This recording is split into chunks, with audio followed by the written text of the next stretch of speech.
साथियों, पुरानी नीतियों पर चलते हुए, फेल हो चुकी नीतियों पर चलते हुए न देश का भाग्य बदल सकता है और ना ही देश सफलता हो सकता है। पहले की सरकारें किस अप्रोच के साथ काम कर रही थी, आज हम किस सोच के साथ काम कर रहे हैं, ये समझना बहुत जरूरी है। गरीबों के लिए आवास देने की योजनाएं हमारे देश में लंबे समय से चल रही थी, लेकिन 10-12 साल पहले के आंकड़े कहते थे कि हमारे गांवों के लगभग 75% परिवार ऐसे थे जिनके घर में पक्का शौचालय नहीं था। गरीबों के घर की योजनाएं पहले चल रही थी, उनमें भी इस पर ध्यान नहीं दिया जाता था।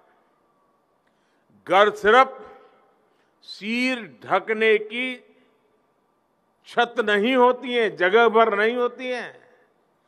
घर एक आस्था का स्थल होता है, जहां सपने आकार लेते हैं, जहां एक परिवार का वर्तमान और भविष्य तय होता है।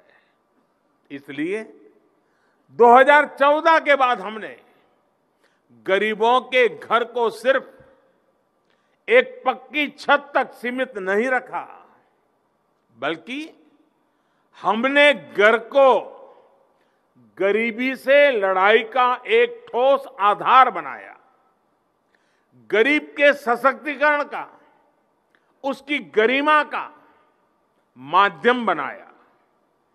आज सरकार के बजाय लाभार्थी खुद तय करता है कि पीएम आवास योजना के तहत उसका घर कैसा बनेगा।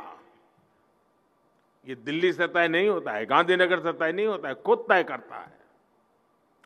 सरकार सीधे उसके बैंक अकाउंट में पैसा जमा करती है।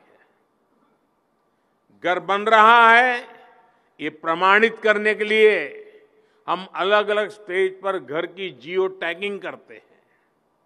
आप भी जानते हैं कि पहले ऐसा नहीं था।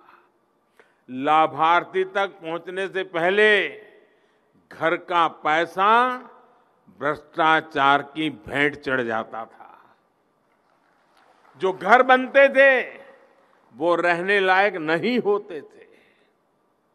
भाइयों और बहनों, प्रधानमंत्री आवास योजना के तहत बन रहे घर आज सिर्फ एक योजना तक सीमित नहीं है, ये कई योजनाओं का एक पैकेज है।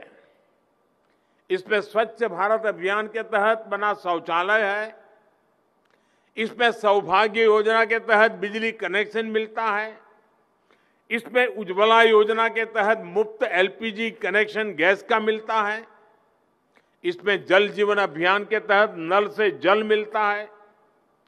पहले ये सारी सुविधाएं पाने के लिए भी गरीब को सालों साल सरकारी दफ्तरों के चक्कर लगाने पड़ते थे, और आज गरीब को इन सभी सुविधाओं के साथ ही मुफ्त राशन और मुफ्त इलाज की सुविधा भी मिल रही है। आप कल्पना कर सकते हैं गरीब को कितना बड़ा सुरक्षा कवच मिला है।